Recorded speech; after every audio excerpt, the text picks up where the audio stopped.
Hello everyone. तो आज हम लोग देखो सोल्यूशन वाले लेक्चर को थोड़ा और कंटिन्यू करते हैं और आज हम लोग जो है राउट्स लॉ के कुछ न्यूमेरिकल पढ़ेंगे और उसके बाद हम लोग आज थोड़ा सा एजोट्रॉप भी पढ़ के खत्म कर देते हैं, ठीक है ना। तो इसके न्यूमेरिकल को जो है मैंने ये देखिए आप स्क्रीन पे लिखा हुआ है, आपको दिख रहा होगा बोर्ड पे, और ये क्वेश्चन हैं, इसको जरा आप सॉल्व करने की कोशिश करिए। ये 3 क्वेश्चन लिखे हैं मैंने, और सारे क्वेश्चन है जो डीपीपी में रहेंगे लिंक में, आप वहां से सॉल्व करिएगा, ठीक है ना। वीडियो को पॉज करिए और अच्छे से सॉल्व करिए। अब मैं एक एक क्वेश्चन को सॉल्व करता हूँ, ठीक है ना। चलिए फिर देखते हैं हम लोग। सबसे पहला वाला जो क्वेश्चन है, सबसे पहले इसको हम लोग सॉल्व करते हैं। इधर मैं इरेज कर देता हूँ। अब देखना पहले वाले क्वेश्चन में, vapour pressure of benzene at 88 degree Celsius 957 mm of Hg and toluene at same temperature 379.5 mm of Hg, है ना। अब इसका मतलब देखो ध्यान से क्या हो गया कि जो बेंजीन है ना, इसका बॉइलिंग पॉइंट कितना है 88 डिग्री सेल्सियस, और इस पे जो इसका प्रेशर है वो कितना हो गया 957। मतलब ये बेंजीन का जो दे रखा है, ठीक है, वो बेंजीन के प्योर स्टेट का वेपर प्रेशर तुम्हें दे रखा है। तो मैं बेंजीन को जो है बी से लिख दे रहा हूँ, बेंजीन को हम लोग बी से लिख देते हैं, ठीक है ना, और टोलुइन को हम लोग टी से लिख देते हैं। इतना बड़ा बार बार कौन लिखेगा। तो अब देखना ध्यान से, यानी बेंजीन के बारे में अगर देखो ध्यान से, तो बेंजीन का प्योर स्टेट में वेपर प्रेशर दे रखा है, और वो वेपर प्रेशर कितना है बोलो 957 mm ऑफ Hg, ये तुम्हें दे रखा है, ठीक है ना।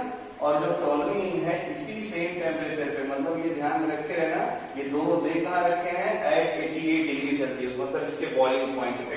तो ये टोलुइन है और इसका जो वेपर प्रेशर है P नॉट प्योर स्टेट वाला, वो कितना देखो 379.5 mm ऑफ Hg, ठीक है ना। और ये दोनों कहाँ दे रखे हैं एट 88 डिग्री सेल्सियस, ये बात को भी हम लोग लिख देते हैं। इसके बाद देखो क्वेश्चन में, calculate the composition of benzene toluene mixture, ठीक ना, बॉइलिंग एट 88 डिग्री सेल्सियस। तो मतलब जब दोनों आपने मिक्स कर दिया बेंजीन एंड टोलुइन को, तो इसका जो मिक्सचर ये बना है ये 88 डिग्री सेल्सियस पे बॉयल हो जाता है। ध्यान से देखना, 88 डिग्री सेल्सियस पे बॉयल हो जाता है। बॉयल मतलब क्या हो गया, बॉइलिंग पॉइंट। तो ये जो मिक्सचर है आप देखो ध्यान से, बेंजीन और टोलुइन का जो मिक्सचर है, इस मिक्सचर का कितना जो बॉइलिंग पॉइंट है वो कितना है बोलो 88 डिग्री सेल्सियस। अब आपसे क्या पूछ रखा है कि जरा कंपोजिशन बताइए। तो हम लोग एज्यूम कर लेते हैं जो बेंजीन है इसके मोल फ्रैक्शन XB के बराबर है, और जो टोलुइन है इसके मोल फ्रैक्शन XT के बराबर है। तो अगर हम लोग टोटल प्रेशर इस मिक्सचर का लिखते हैं, टोटल वेपर प्रेशर मिक्सचर का लिखा जाए तो क्या हो जाएगा बोलो P not A mole fraction, मतलब आपको टोटल प्रेशर का फार्मूला पता है, जितने भी कंपोनेंट हो P नॉट A XA, और प्लस क्या होता है देखो P नॉट B, दो कंपोनेंट का सोल्यूशन है तो XB के बराबर। अब देखना ध्यान से इस क्वेश्चन को कैसे हम लोग सॉल्व करेंगे। सबसे पहले P टोटल को देखो, क्या क्वेश्चन में P टोटल गिवन है, क्योंकि में देखो बेंजीन को अगर B मान लो और टोलुइन को अगर T मान लो, तो हमें यही XA और XB चाहिए। टोटल प्रेशर कहीं से मिल जाए तो काम बन जाएगा। तो टोटल प्रेशर मिलेगा अपने को, क्योंकि क्या दे रखा है बॉइलिंग पॉइंट इसका और इसका देखो सेम है। और तुम्हें अच्छे से पता है कि जो बॉइलिंग पॉइंट होता है एट बॉइलिंग पॉइंट, है ना, वेपर प्रेशर किसके बराबर होता है बोलो 7, मतलब जो भी आपका लिक्विड का मिक्सचर रहेगा तो उसका जो वेपर प्रेशर है वो किसके बराबर हो जाता है, याद करो एटमॉस्फेरिक प्रेशर के बराबर। और एटमॉस्फेरिक प्रेशर यानी अगर ध्यान से देखो तो वो कितना हो गया तुम्हारा 760, है ना, mm ऑफ Hg या 180 जो भी आप लिख दीजिए mm ऑफ Hg के बराबर। एक्चुअली में ये mm में दे रखा है, इसलिए मैं यहाँ पे mm वाला डेटा लिख रहा हूँ। तो यानी यही जो प्रेशर आपको दे रखा है, यही क्या है इस मिक्सचर का, इस मिक्सचर का ये टोटल प्रेशर है। अब तो सब कुछ पता चल गया, वैल्यू रखना शुरू करते हैं। तो यहाँ से देखो टोटल प्रेशर कितना हो गया 760, P नॉट A, तो बेंजीन को मान लो A है, तो बेंजीन का प्योर स्टेट का प्रेशर कितना 957 इंटू मोल फ्रैक्शन बेंजीन का आपने माना है XB, प्लस देखना ध्यान से P नॉट B, यानी P नॉट B कितना हो गया तुम्हारा 379.5, और मोल फ्रैक्शन किसका टोलुइन का यानी XT। हमें क्या करना है, सबका कंपोजिशन बताना है। तुम्हें अच्छे से पता है भाई 2 अननोन है, एक अननोन को हम लोग रिप्लेस मार सकते हैं। कैसे रिप्लेस मार सकते हैं बोलो, बेंजीन के मोल फ्रैक्शन और टोल्यूइन के मोल फ्रैक्शन का जो सम कितना होगा 1। तो यहाँ से जिसको अच्छा लगे वो आप रिप्लेस मार दीजिए। तो अगर हम यहाँ से ठीक ना बेंजीन को रिप्लेस मार देते हैं तो बेंजीन क्या हो जाएगा 1 माइनस xt, ठीक ना, यानी इस वैल्यू को यहाँ पुट कर दिया जाए तो 760 इक्वल टू देखो क्या हो जाएगा तुम्हारा ना ये 957 और यहाँ से क्या हो गया 1 माइनस xt, ठीक है, और इंटू प्लस देखो यहाँ से क्या हो गया 379.5 इंटू क्या हो गया xt। आई होप इसके आगे आप सॉल्व कर लेंगे। पहले मोल फ्रैक्शन टोल्यूइन आ जाएगा और इस वाले में रख देंगे, ठीक है ना, तो आपको मोल फ्रैक्शन बेंजीन मिल जाएगा। और यही क्वेश्चन आपसे पूछ रखा है कि टोल्यूइन का कितना मोल फ्रैक्शन है और बेंजीन का कितना मोल फ्रैक्शन है, ठीक है ना। तो ये आपको अच्छे से समझ में आ गया होगा, ठीक है ना। कंपोजिशन बेंजीन टोल्यूइन मिक्सचर दोनों बताना है तो आप देख लेंगे बेंजीन का मोल फ्रैक्शन आएगा 0.65, है ना, यहाँ मैं लिख दे रहा हूँ, बाकी आप जरा मैच कर लीजिएगा। बेंजीन का मोल फ्रैक्शन आएगा 0. ठीक है ना 0.65 और 8.9 ये एग्जैक्ट देता है इंटीजर वैल्यू में। तो यहाँ तक आप अच्छे से इसको देख लीजिएगा, ठीक है ना। तो ये बेंजीन का मोल फ्रैक्शन इतना आएगा।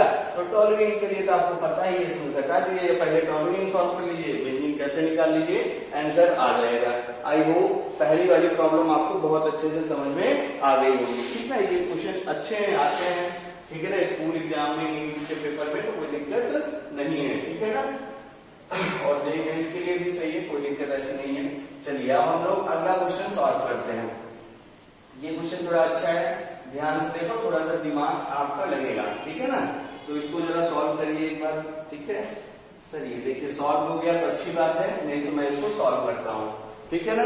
कैसे सॉल्व करेंगे ध्यान से देखो, आपको ठीक है ना एक सोल्यूशन दे रखा है ना, आपको वेपर प्रेशर का एक एक्सप्रेशन दे रखा है और मिक्सचर किसका है, देखो मिथाइल अल्कोहल इथाइल अल्कोहल का, और आपको क्या करना है वेपर प्रेशर प्योर कंपोनेंट यानी आपको mole fraction of CH5OH then vapour pressure of pure component, ठीक है ना, इसका कैलकुलेशन अपने को करना है। एक बार खुद से ट्राई करिए फिर मैं सॉल्व करता हूँ।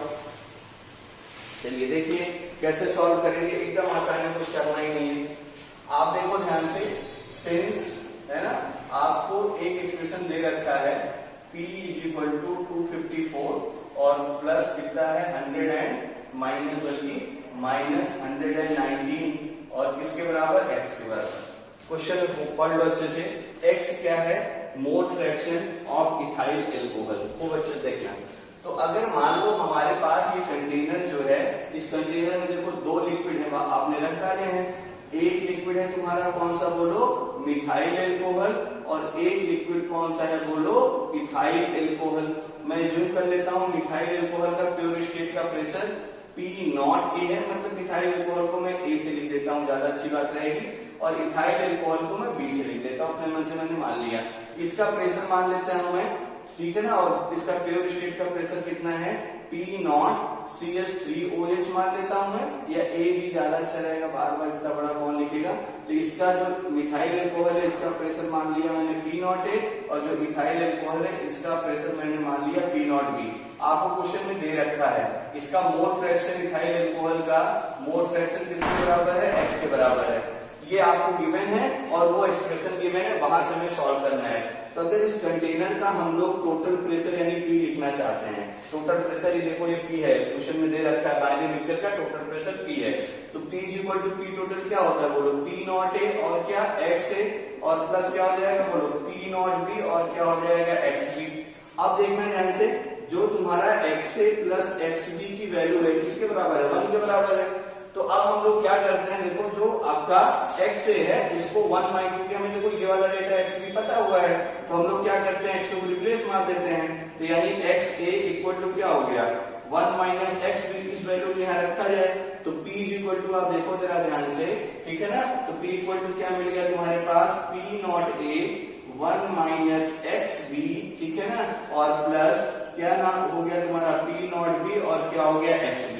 अब यहाँ पे थोड़ा सा सॉल्व करता हूं मैं, ये देखो ध्यान से P0A माइनस ये क्या हो गया P0A इंटू XB और इधर से आप देखेंगे तो क्या हो गया तुम्हारा P0B इंटू क्या हो गया XB।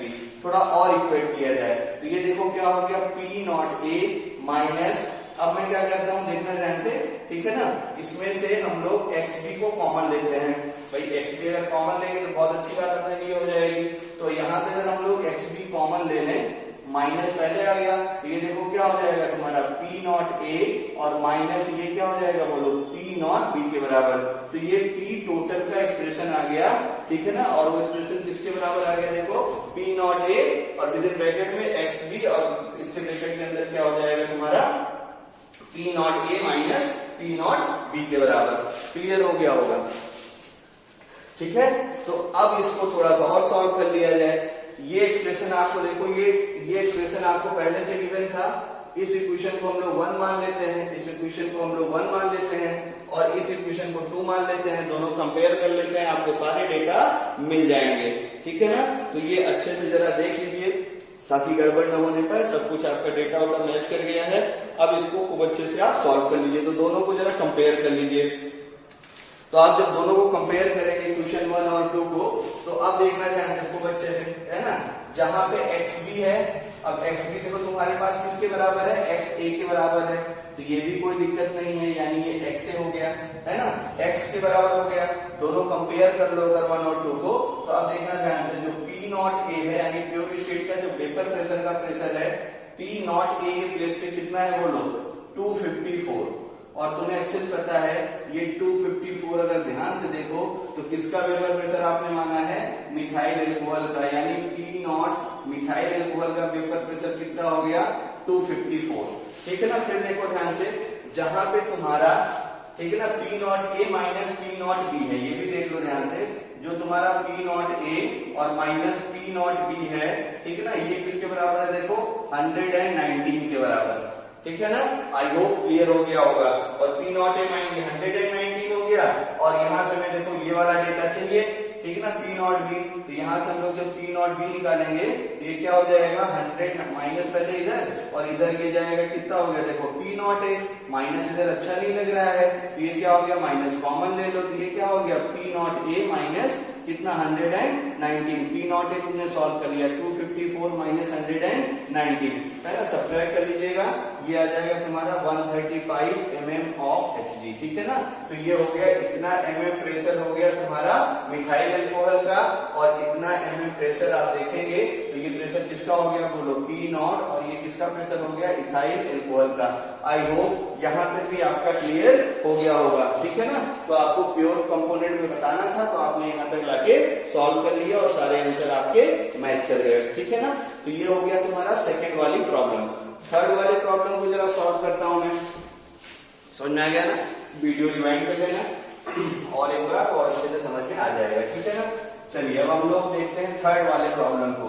तो थर्ड वाले प्रॉब्लम में कुछ भी नहीं करना है, आसान सा है, देखो जरा ध्यान से, आपको, ठीक है ना, कंपोनेंट दे रखे हैं कि भाई तुम्हारे पास प्योर बेंजीन, टोल्यूइन और यहाँ पे 20 डिग्री सेल्सियस पे सब कुछ दे रखा है और उनके वेट दे रखे हैं, और टोटल प्रेशर आपको बताना है कि बताइए जरा कितना टोटल प्रेशर हो जाएगा, ठीक है ना। तो इसको भी जरा मैं सॉल्व कर दूं जल्दी से, ठीक है। तो क्वेश्चन में देखेंगे आप ध्यान से, सबसे पहले बेंजीन दे रखा है, तो सोल्यूशन नंबर 3 डेटा लिख देता हूं मैं जल्दी से।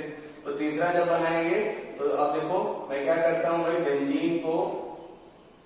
बेंजीन को जो है हम लोग लिख देते हैं B से। अब B के लिए देखना ध्यान से, P नॉट B दे रखा है, और P नॉट B कितना दे रखा है तुम्हें देखो, ये देखो ध्यान से 75 mm ऑफ Hg।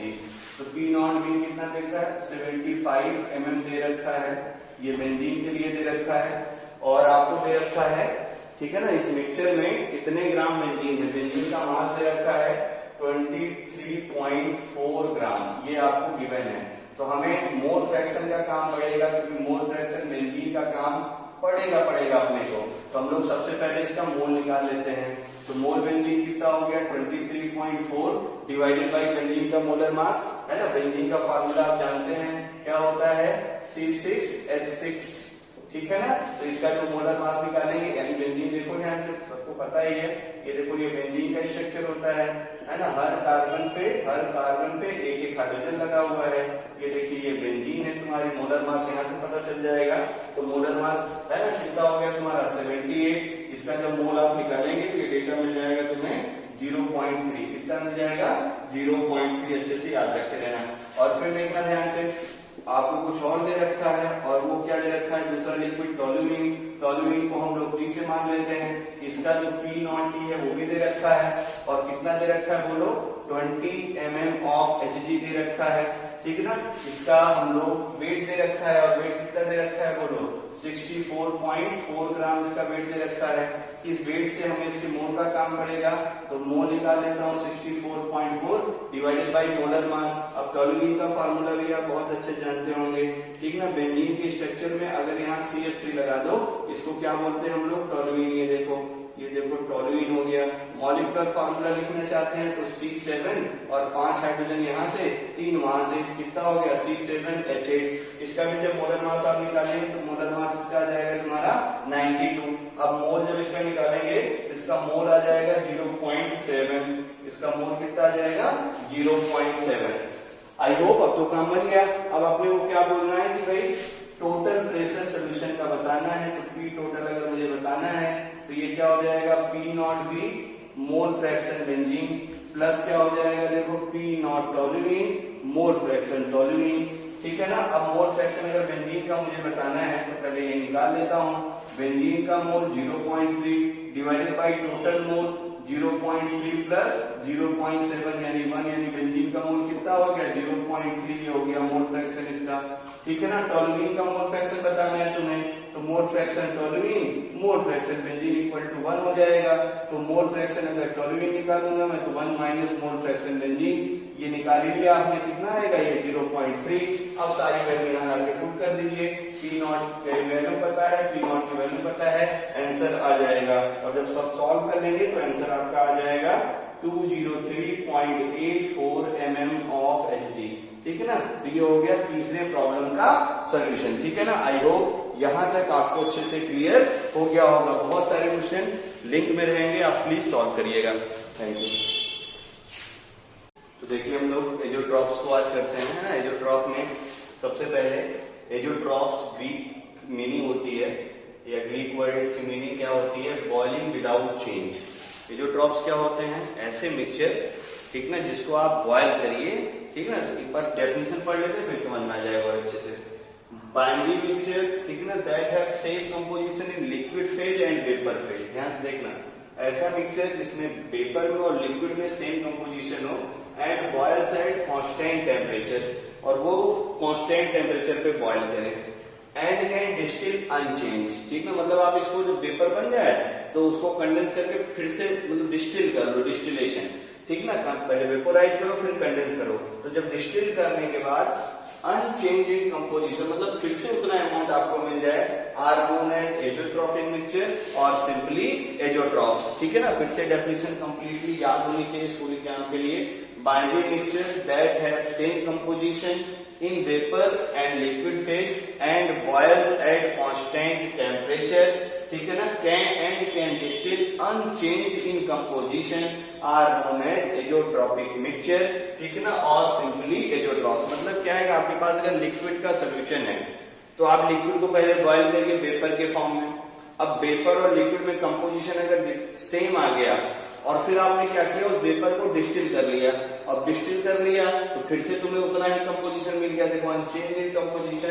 तो ऐसे मिक्सचर को अपन क्या बोलते हैं, एजोट्रॉप्स, ठीक ना, या सिंपली इसको बोलते हैं एजोट्रॉपिक मिक्सचर, या सिंपली हम लोग क्या बोलते हैं, एजोट्रॉप्स। इसको समझने के लिए देखो मैं तुम्हें एक डायग्राम से समझाता हूँ तो वो ज्यादा अच्छा समझता है सबको। देखो जैसे मान लो, ठीक है ना, हम लोग क्या करते हैं, अपने पास 3 कंटेनर हैं, एकदम इक्वल हाइट के हैं भाई ये कंटेनर, ठीक है ना। 3 कंटेनर हैं, हमने ये तीनों कंटेनर बना दिए। ध्यान से देखना, अभी तुम्हें ये समझ में आ जाएगा एजोट्रॉप्स एक्चुअली में होते क्या हैं। तीनों कंटेनर मतलब एक ही सेम साइज के हैं, ठीक है ना। अब हम लोग करते क्या है, इसमें जो है वाटर भर देते हैं। इसमें जो वाटर है ना, वो मान लो हम लोग यहाँ वाले लेवल तक भर देते हैं। इसमें हमने H2O भर दिया, इसमें हमने क्या किया, थोड़ा सा लो लेवल पर वाटर भर दिया, इसमें भी हमने क्या भर दिया, देखो वाटर भर दिया। फिर हम लोग क्या करते हैं, थोड़ा और कम लेवल में इसमें पानी भर देते हैं, तो यहाँ पे H2O क्यों लिखना है। अब हम लोग करते क्या है, ये जो वाटर है ना, ठीक है ना, इनका हम लोग बॉइलिंग पॉइंट देखते हैं। तो ये वाटर बॉइलिंग पॉइंट आपको अच्छे से पता है, इंटेंसिव है, इसका बॉइलिंग पॉइंट कितना 100 डिग्री सेल्सियस। इस कंटेनर में भी जो लिक्विड है उसका बॉइलिंग पॉइंट भी कितना 100 डिग्री सेल्सियस, इसमें तो कोई चेंज आएगा नहीं 100 डिग्री सेल्सियस। और इस लिक्विड में भी जो आपका लिक्विड है यानी जो वाटर है उसका भी बॉइलिंग पॉइंट कितना हो जाएगा 100 डिग्री सेल्सियस। ये बात समझिए, मतलब 3 कंटेनर हमने लिया तो तीनों कंटेनर में हमने पानी जो है वाटर भर दिया, बस लेवल का थोड़ा थोड़ा डिफरेंस रखा, ठीक है ना। तो यानी मैं यहाँ लिख सकता हूँ कि ये बॉइलिंग पॉइंट, ठीक है ना, और प्योर सब्सटेंसेस जो भी रहते हैं वो कांस्टेंट रहते हैं। ये तीनों में देखो प्योर सब्सटेंस पानी ही है, तो यहाँ मैं लिख देता हूँ boiling point of pure substances, चाहे जितना अमाउंट लीजिए उससे फर्क नहीं पड़ेगा, ठीक ना। Boiling point of pure substances ये क्या रहता है, इज कांस्टेंट, ठीक है ना। तो हमने क्या किया, इसके बॉइलिंग पॉइंट को मेजर किया और सब में बराबर डेटा आ गया। अब खूब अच्छे से ध्यान से देखना, अब हम लोग करते क्या है, इस तीनों कंटेनर के अंदर फिर से ये तीनों कंटेनर बनाता हूं, तो तीनों कंटेनर एक ही साइज के हैं और पानी भी उसी लेवल का है, ठीक है ना। हम लोग क्या करते हैं, 3 कंटेनर देखो बन गए, खूब अच्छे समझना, यहीं से तुम्हें क्लियर भी हो जाएगा। 3 कंटेनर हो गए अपने पास, ठीक है, 3 ग्लास थे, इसमें अपने पानी भर रखा था। तो अब देखो ध्यान से, बड़ा बन गया, तो इसमें क्या करना है भाई, हमें वाटर एकदम जितने लेवल पे पहले थे उतना लेवल ही रखना है। तो आप देखो इसमें वाटर थोड़े ज्यादा लेवल में था, इसमें वाटर थोड़े से कम लेवल में था इससे, और इसमें देखिए सबसे कम लेवल में था वाटर। अब हमारे पास क्या किया हमने, देखो ना जरा ध्यान से, हमने क्या किया, इसमें वाटर था और वाटर के साथ साथ इसमें हमने ऐड कर दिया, इसमें हम लोग क्या ऐड कर देते हैं, 10 ग्राम NaCl। अब कहानी ध्यान से सुनते रहना, 10 ग्राम NaCl, यहाँ भी वाटर था और वाटर के साथ यहाँ भी उतने ही अमाउंट में NaCl हमने ऐड कर दिया, ठीक है ना। फिर हम लोग यहाँ भी क्या करते हैं, उतने ही अमाउंट में 10 ग्राम NaCl हम लोग यहाँ भी ऐड कर देते हैं, ठीक है ना। अब देखना कहानी में ट्विस्ट क्या आता है। तो अब हम लोग क्या करते हैं कि वाटर जो है, जब इसमें NaCl मिला दिया वाटर में, तो हम लोग इसका बॉइलिंग पॉइंट मेजर करते हैं, इसका बॉइलिंग पॉइंट, इस वाले मिक्सचर का बॉइलिंग पॉइंट, ठीक ना, और इस वाले मिक्सचर का बॉइलिंग पॉइंट हम लोग मेजर करते हैं। तो अब जब हम लोग इसका बॉइलिंग पॉइंट मेजर करते हैं, तो इसका बॉइलिंग पॉइंट बताइए, सॉल्युबल इम्प्योरिटी है, ठीक है ना, तो बॉइलिंग पॉइंट बढ़ जाएगा, पता है आपको। तो होता क्या है, इसका जो बॉइलिंग पॉइंट है ये बढ़ता है, बढ़ के हो जाता है 102 डिग्री सेल्सियस। जो दूसरा वाला लिक्विड है इसका जो बॉइलिंग पॉइंट है 102.5 डिग्री सेल्सियस, और जो तीसरा वाला लिक्विड है इसमें बॉइलिंग पॉइंट 104 डिग्री सेल्सियस हो जाएगा, ठीक है ना। ये अब देखना ध्यान से, हमने क्या किया, लिक्विड में उतने ही सॉल्ट मिक्स किए। तो यहाँ देखो ध्यान से, यहाँ पे लिक्विड ढेर सारा था, तो जो लिक्विड का आप NaCl मिलाओगे तो NaCl क्या करता था, याद करिए, जो लिक्विड था, लिक्विड इसके लाइटनेस एनर्जी को डिक्रीज करता था, कुछ को डिसॉल्व कर लेता था, हाइड्रेट कर लेता था। अब देखो यहाँ पे NaCl, फिर वही काम, यहाँ भी वही काम। यहाँ क्या हुआ देखो जरा ध्यान से, पानी कम था, है ना, और पानी में कम था, मतलब ऐसे समझो जब मिक्सिंग होगी तो जो वाटर है, वाटर एनवेलप बनाना शुरू कर देगा, यहाँ भी एनवेलप बनाएगा, यहाँ भी एनवेलप बनाएगा, यहाँ भी एनवेलप बनाएगा। या ऐसे समझ लो कि जिसमें वाटर कम था, इंटर पार्टिकल स्पेस वाटर के कम थे, अब जाके मान लो NaCl वहां सेटल कर गया, तो ढेर सारी अच्छी पैकिंग इधर हो जाएगी और सबसे खराब पैकिंग इधर रहेगी, थोड़ी अच्छी पैकिंग इधर रहेगी, सबसे अच्छी पैकिंग इसमें रहेगी। पैकिंग अच्छी, बॉइलिंग पॉइंट ज्यादा। इस वजह से हुआ क्या कि इस वाले लिक्विड का, इस वाले कंटेनर में जो आपका लिक्विड और NaCl, इसका बॉइलिंग पॉइंट सबसे ज्यादा और इस वाले का सबसे कम बॉइलिंग पॉइंट आ गया, ठीक है ना। तो बॉइलिंग पॉइंट यहाँ अगर मैं बोलूं, देखो बॉइलिंग पॉइंट ऑफ सोल्यूशन, अब जैसे अमाउंट तुमने, यानी जब तुमने इम्प्योरिटी इसमें मिलाई तो बॉइलिंग पॉइंट सोल्यूशन कांस्टेंट नहीं रह गया, ठीक है ना। यहाँ पे क्या हुआ, तीनों के लिए देखो ध्यान से, बॉइलिंग पॉइंट ऑफ सोल्यूशन, अब ये इम्प्योर है, boiling point of solution are, ठीक ना, नॉट कांस्टेंट। अब ये नॉट कांस्टेंट ध्यान से देखना, यहीं से तुम्हें एडोट्रॉप मिल जाएगा, ठीक ना। Boiling point of solution are not constant because, अब अगर तुमसे पूछे कि ये बताओ ये कांस्टेंट क्यों नहीं है, तो बिकॉज, ठीक ना, बताइए रीजन क्या हो गया, कंपोजिशन अलग अलग हो रहे हैं इस वजह से, बिकॉज, ठीक ना, on boiling composition of solution change, ऐसा मैं लिख सकता हूँ। बिकॉज यहाँ लिख देता हूँ क्यों ऐसा हो रहा है, ऑन बॉइलिंग, जब इसको आप लोग बॉइल करेंगे, on boiling composition of solution change. क्या होता है देखो, कंपोजिशन ऑफ सोल्यूशन जो भी है, ये कंपोजिशन ऑफ सोल्यूशन चेंज हो जाएगा, इस वजह से ऐसी कहानी होने वाली है। ठीक है ना। तो ये हो गया तुम्हारा इसके लिए। अब देखो यहाँ पे क्या हुआ, कंपोजिशन चेंज हो गया सोल्यूशन का, इसलिए बॉइलिंग पॉइंट अलग आ गया। और एजियोट्रॉप्स क्या होते हैं, स्टार बना के लिखता हूं मैं, हाउ एवर, ठीक है ना। बहुत सारे ऐसे सब्सटेंसेस होते हैं, बहुत सारे ऐसे सोल्यूशन होते हैं जिसमें ये कंपोजिशन चेंज नहीं होगा। मतलब चाहे जितना आप लिक्विड लीजिए, चाहे जितना उसमें NaCl एक फिक्स अमाउंट में मिलाइए, उनके बॉइलिंग पॉइंट में कोई चेंज नहीं होने वाला है। और ऐसे मिक्सचर को हम लोग क्या बोलते हैं, बॉइल है एजियोट्रॉप्स। हाउ एवर, ठीक है, यहाँ मैं लिख दे रहा हूँ, इसके नीचे आप कॉपी पे लिखिएगा, सम सोल्यूशन, बहुत सारे ऐसे सोल्यूशन है, हाउ एवर, ठीक ना, some solution boils at constant temperature, जो यहाँ पे अलग अलग बॉइलिंग हो रही है, NaCl मिलाने या कोई भी एक सॉल्यूट मिलाने के बाद भी वो आपका कांस्टेंट बॉइलिंग पॉइंट ही रहेगा।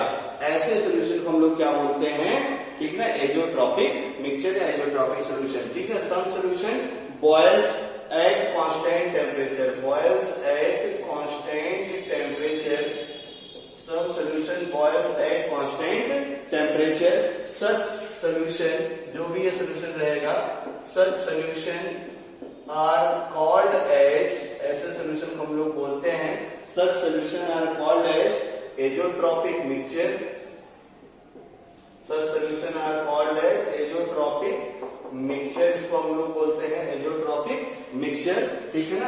अच्छे से ये याद रख रहिएगा, और सिंपली एजियोट्रॉप्स, ठीक है ना, और सिंपली एजियोट्रॉप्स, ठीक है ना, इसी को हम लोग क्या बोलते हैं, एजियोट्रॉप्स। एक बार अच्छे से फिर से इसको समझ लीजिए और खूब अच्छे से दिमाग में बैठा जाएगा ये। तो बैठाना कैसे, देखो मान लो हमारे पास 3 कंटेनर थे, 3 अलग अलग ग्लास मैंने लिए, और उसमें हमने क्या किया, एक में सबसे ज्यादा हाई लेवल पे पानी, दूसरे में उससे कम, तीसरे में सबसे कम, और इसका बॉइलिंग पॉइंट में मेजर किया, इंटेंसिव है, अमाउंट डिपेंडेंट नहीं है, सबका बॉइलिंग पॉइंट सेम आ गया, सबका 100 डिग्री सेल्सियस, ठीक है ना। अब हम लोग क्या करते हैं, उसी ग्लास में NaCl, ठीक है ना, 10 ग्राम, मान लो 1 टेबल स्पून है ना, मतलब कुछ भी आप ऐसे समझ लीजिए, 1 स्पून लिया, और जो है उसमें छोटा वाला कुछ भी आप ले लीजिए, छोटा स्पून बड़ा स्पून, एकदम इक्वल अमाउंट में आप क्या करिए, उसमें जो है सॉल्ट मिला दीजिए। 10 ग्राम इसमें मिलाया, 10 ग्राम दूसरे ग्लास में, 10 ग्राम तीसरे ग्लास में, फिर इसका बॉइलिंग पॉइंट मेजर किया पानी के लिए, वाटर के लिए। तो इसका बॉइलिंग पॉइंट जिसमें ज्यादा अमाउंट में था, मैंने बताया भी था, उसका बॉइलिंग पॉइंट सबसे कम, और जिसमें कम अमाउंट था उसका बॉइलिंग पॉइंट सबसे ज्यादा आएगा। डेटा याद करना जरूरी नहीं, बस आपसे पूछे x degree, y degree, z degree water के लिए, ठीक है ना, तो z सबसे बड़ा हो जाएगा और x सबसे छोटा हो जाएगा। तो boiling point of solution are not constant. यहाँ क्या हुआ, सबके बॉइलिंग पॉइंट अलग अलग आ गए। क्यों अलग अलग आ गए, इसका मैंने रीजन लिख दिया, because on boiling composition of solution change. ये तो ये हो गया। अब मान लो इस कंटेनर में ऐसा कोई लिक्विड होता कि सब में उतना, पहले बॉइलिंग पॉइंट मेजर कर लेते, सबका कांस्टेंट आता, फिर उतना ही सब में एक उतना ही अमाउंट में, ठीक है ना, या मान लो 1 स्पून हम लोग NaCl डाल दिया, अननोन लिक्विड है तुम्हारे पास, तो यहाँ का बॉइलिंग पॉइंट और यहाँ का बॉइलिंग पॉइंट अगर दोनों सेम हो गया, तो वो जो मिक्सचर बना, इसी मिक्सचर को या इस सोल्यूशन को हम लोग क्या बोलते हैं, एजियोट्रॉपिक मिक्सचर और सोल्यूशन, या सिंपली से वो क्या बोलते हैं, एजियोट्रॉप्स। बात समझ में आ गई होगी आपको, ठीक है ना। तो ये है तुम्हारा एजियोट्रॉप की कहानी, और एजियोट्रॉप अच्छे से याद रखते रहिएगा, कभी कभी ये भी सेक्शन में पूछा हुआ है, ठीक ना। एजियोट्रॉप्स जो भी होते हैं बिहेव्स एज प्योर लिक्विड, ठीक ना, इसको इंपॉर्टेंट लाइन लिख देता हूं मैं एसर्शन रीजन के लिए, ठीक है। Azeotropes behaves as pure liquid, behaves as pure liquid. अच्छे से इतनी चीजें ध्यान में रखे रहिएगा, ठीक है ना। तो आई होप एजियोट्रॉप्स भी आपको अच्छे से क्लियर हो गया होगा, ठीक है ना। अब देखो एजियोट्रॉप्स कितने टाइप के होते हैं, और जो है एजियोट्रॉप्स टाइप पढ़ेंगे, उसके बाद हम लोग देखेंगे एजियोट्रॉप के जो मिक्सचर बनते हैं ना, उसके ग्राफ कैसे आते हैं, उसका वेपर कंपोजिशन ग्राफ और उसका टेम्परेचर कंपोजिशन ग्राफ, इतना ही आपके सिलेबस में है, ठीक है ना। तो एजियोट्रॉप के लिए हम लोग देखते हैं टाइप ऑफ एजियोट्रॉप, ठीक है। तो एजियोट्रॉपिक मिक्सचर अब हमेशा याद रखे रहिएगा, एजियोट्रॉपिक मिक्सचर वही सब बनते हैं ना जो नॉन आइडियल होते हैं, ठीक है ना। मतलब एजियोट्रॉपिक मिक्सचर हमेशा याद रखो, वो कैसे सोल्यूशन होते हैं, नॉन आइडियल सोल्यूशन, ठीक है ना। तो एजियोट्रॉप वही एजियोट्रॉपिक सोल्यूशन होने के लिए हमेशा याद रखेंगे, यहाँ स्टार मैं अगला लिखता हूँ, जो भी तुम्हारा एजियोट्रॉप्स होता है ना, जो भी तुम्हारा एजियोट्रॉप्स होते हैं, ये सारे एजियोट्रॉप्स कैसे होते हैं, बोलो, नॉन आइडियल सोल्यूशन, ठीक है ना। जितने भी एजियोट्रॉप हैं सबके सब क्या होते हैं, नॉन आइडियल सोल्यूशन होते हैं, ठीक है ना। तो अब आपको अच्छे से पता है भाई नॉन आइडियल सोल्यूशन दो टाइप का, एक तुम्हारा पॉजिटिव डेविएशन, एक नॉन आइडियल क्या होता है पॉजिटिव डेविएशन, और दूसरा देखो ध्यान से नॉन आइडियल कौन सा बोलो निगेटिव डेविएशन, पॉजिटिव डेविएशन और दूसरा तुम्हारा निगेटिव डेविएशन। तो एजोट्रॉफ्स भी देखो दो टाइप का, पॉजिटिव डेविएशन के लिए एक, निगेटिव डेविएशन के लिए एक। तो एजोट्रॉफ दो टाइप के होते हैं, एक होता है तुम्हारा मिनिमम बॉइलिंग एजोट्रॉफ, अच्छे से सुनते रहिएगा अभी सब क्लियर हो जाएगा। मिनिमम बॉइलिंग एजोट्रॉफ्स एक एजोट्रॉफ्स होता है, ठीक है ना, जो हम लोग इसको बोलते हैं मिनिमम बॉइलिंग एजोट्रॉफ्स, ठीक है ना। और दूसरे वाले एजोट्रॉफ्स को हम लोग बोलते हैं मैक्सिमम बॉइलिंग एजोट्रॉफ, क्या बोलते हैं मैक्सिमम बॉइलिंग एजोट्रॉफ्स। तो एजोट्रॉपिक मिक्सचर दो टाइप के होते हैं, ठीक है, मैक्सिमम बॉइलिंग एजोट्रॉफ्स। तो दो टाइप के तुम्हारे एजोट्रॉपिक मिक्सचर होते हैं भाई, ठीक ना, एक तुम्हारा मिनिमम बॉइलिंग एजोट्रॉफ और एक क्या होता है तुम्हारा मैक्सिमम बॉइलिंग एजोट्रॉफ्स, ठीक है ना। तो अब देखना अब क्वेश्चन और अच्छा बनेगा, फिर पूछेगा कि पॉजिटिव डेविएशन वाला कैसा एजोट्रॉफ बनाता है और निगेटिव डेविएशन वाला कैसा एजोट्रॉफ बनाता है, तो अपने को ये भी देखना पड़ेगा, ठीक है ना। तो हम लोग देखते हैं कैसे तुम्हारा मिनिमम बॉइलिंग एजोट्रॉफ और कैसे तुम्हारे मैक्सिमम बॉइलिंग एजोट्रॉफ बनते हैं। एक ट्रिक में सिखा रहा हूँ, ठीक ना, इस ट्रिक से बहुत जल्दी आप सीख जाएंगे और भूलेगा भी नहीं आपको, ठीक है ना। तो अब देखना ध्यान से, हमें एक्चुअली ये बताना है कि कौन सा मिनिमम बॉइलिंग एजोट्रॉफ बनाएगा कौन सा नॉन आइडियल सोल्यूशन और कौन सा नॉन आइडियल सोल्यूशन तुम्हारा मैक्सिमम बॉइलिंग एजोट्रॉफ बताएगा। खूब अच्छे से देखो ध्यान से, जैसे मैं बोलूं कि पॉजिटिव डेविएशन, ये ट्रिक है, ठीक है ना, मैथ को मैं इसमें थोड़ा इंक्लूड करूंगा तो आपको ये याद हो जाएगा, भूलेगा नहीं। तो देखो पॉजिटिव डेविएशन, अब पॉजिटिव डेविएशन मतलब आप अच्छे जानते हैं, अगर ग्राफ लाइन प्लॉट करो या कोई ग्राफ प्लॉट करो तो पॉजिटिव डेविएशन मतलब क्या हो गया कि स्लोप कैसा होना है इंक्रीजिंग, ठीक है ना। मान लो हमने एक ग्राफ प्लॉट कर दिया, ध्यान से देखना, तो हमने क्या किया देखो इंक्रीजिंग स्लोप का ग्राफ प्लॉट कर दिया। अब आपको अच्छे से पता है इंक्रीजिंग स्लोप मतलब, अगर ध्यान से देखिए तो ये क्या हो गया इंक्रीजिंग फंक्शन हो गया, ये कैसा हो गया देखो इंक्रीजिंग फंक्शन। ये अपनी ट्रिक है, ये कहीं मिलेगी नहीं तो अच्छे से ध्यान से समझो, भूलेगा नहीं आपको। ये क्या हो गया देखो इंक्रीजिंग फंक्शन। अब इंक्रीजिंग फंक्शन पे मैं पूछूं कि ये सबसे, ठीक ना, सबसे लार्जेस्ट पॉइंट कौन सा है, तो इंक्रीजिंग फंक्शन में कोई भी पॉइंट सबसे बड़ा नहीं होता है, हर पॉइंट क्या रिप्रेजेंट करता है लोकल मिनिमम। जिसको मैथ आती होगी है ना वो ऐसे सीख जाएंगे और बाय वाले इसको रट्टा मारेंगे। तो पॉजिटिव डेविएशन में स्लोप इंक्रीजिंग, ग्राफ कैसा आएगा इंक्रीजिंग फंक्शन, और इंक्रीजिंग फंक्शन में हमेशा याद रखो कोई पॉइंट मैक्सिमम नहीं होता है, हर पॉइंट लोकल मिनिमम को रिप्रेजेंट करता है। अब देखो अपना ट्रिक क्या हो गया, तो पॉजिटिव डेविएशन के ग्राफ में, ठीक ना, क्या मिलता है हमेशा लोकल मिनिमम। पॉजिटिव डेविएशन के ग्राफ में क्या मिलता है हमेशा लोकल मिनिमम, यानी जो positive deviation non ideal solution है ये क्या बनाता है तुम्हारा मिनिमम बॉइलिंग एजोट्रॉफ। ये क्या बनाता है बोलो मिनिमम बॉइलिंग एजोट्रॉफ, ठीक है ना। अच्छे से आप इसको याद रखते रहिएगा। तो ये जो मिनिमम बॉइलिंग एजोट्रॉफ है ये कौन बनाता है तुम्हारा, ठीक है ना, पॉजिटिव डेविएशन, और जो तुम्हारा निगेटिव डेविएशन है वो क्या बनाएगा, उसके लिए भी ट्रिक बना लेता हूं मैं, देखना ध्यान से। तो ये क्या हो गया मिनिमम बॉइलिंग एजोट्रॉफ, तो यहां मैं लिख सकता हूं सोल्यूशन। मिनिमम बॉइलिंग एजोट्रॉफ क्या होते हैं द सोल्यूशन, ये देखना ध्यान से, द सोल्यूशन विच शो, बोलो जरा ध्यान से, which show positive deviation from Raoult's law, positive deviation बोलो ध्यान से फ्रॉम राउल्स लॉ। मैं इसको शॉर्ट में आरएल करके लिख देता हूं, आर, ठीक ना, फॉर्म क्या बनाते हैं ये लोग बोलो form minimum boiling azeotrope, minimum boiling azeotropes, अच्छे से याद रखे रहिएगा मिनिमम बॉइलिंग एजोट्रॉफ्स, ठीक है ना। तो ये हो गया तुम्हारा मिनिमम बॉइलिंग एजोट्रॉफ्स कौन से बनाएंगे और आपको समझ में आ गया होगा ये, ठीक है ना। फिर अगला हम लोग देखते हैं, ध्यान से देखना, अगर मान लो निगेटिव डेविएशन है, फिर से वही कहानी, निगेटिव डेविएशन का अगर मैं तुमसे बोलूं कि जरा ग्राफ प्लॉट करो, तो निगेटिव डेविएशन में मतलब ग्राफ कैसा हो जाएगा बोलो स्लोप जो हो जाएगा वो कैसा रहेगा डिक्रीजिंग स्लोप हो जाएगा, ठीक है ना। अब अगर स्लोप इंक्रीजिंग था तो अब देखो ये डिक्रीज कर रहा है, तो मतलब अगर फंक्शन हम लोग देखेंगे तो फंक्शन कौन सा हो जाएगा बोलो डिक्रीजिंग फंक्शन का ग्राफ हो जाएगा ये। ये फंक्शन कौन सा हो गया, देखो डिक्रीजिंग फंक्शन। डिक्रीजिंग फंक्शन का अगर मैं ग्राफ प्लॉट कर दूं, ये देखो ध्यान से, ये मैंने ग्राफ प्लॉट कर दिया, आज स्लोप घट रहा है। अब डिक्रीजिंग फंक्शन में कोई जो है ना, कोई भी पॉइंट सबसे बड़ा नहीं होता है। हर पॉइंट, ठीक है ना, क्या रिप्रेजेंट करता है, लोकल मैक्सिमम। क्या रिप्रेजेंट करता है, लोकल मैक्सिमम। फंक्शन वाला चैप्टर मैथ में आप पढ़ेंगे या पढ़ लिया होगा तो आपको ये समझ रहा होगा, ठीक है ना। इंक्रीजिंग फंक्शन में लोकल मिनिमम होती है और डिक्रीजिंग फंक्शन में लोकल मैक्सिमम होता है। हर पॉइंट अपने से बड़ा ही रहता है, लोकल मैक्सिमम, ठीक है ना। इससे बड़ा ये भी वैसे लोकल मैक्सिमम रिप्रेजेंट करता है। तो अब देखो यहां से ट्रिक मिल गई अपने पास। क्या होता है, निगेटिव डेविएशन में लोकल मैक्सिमम। इसलिए जो निगेटिव डेविएशन वाला सोल्यूशन होता है, जो negative deviation from Raoult's law solution होता है, ये आपको बनाता है, ठीक ना, मैक्सिमम बॉइलिंग एजोट्रॉप। क्या बनाता है बोलो, मैक्सिमम बॉइलिंग एजोट्रॉप। अच्छे से इसको याद रख के रखिएगा, ठीक है ना। तो increasing function positive deviation local minimum, negative deviation decreasing function local maximum. तो पॉजिटिव डेविएशन वाला minimum boiling azeotrope, negative deviation वाला मैक्सिमम बॉइलिंग एजोट्रॉप को बनाता है, ठीक है। तो यहां से मैं लिख सकता हूं द सोल्यूशन विच शो, है ना, द सोल्यूशन, बोलो जरा ध्यान से, द सोल्यूशन, है ना, विच, यहां पे मैं द सोल्यूशन विच शो लिख लूं, विच शो,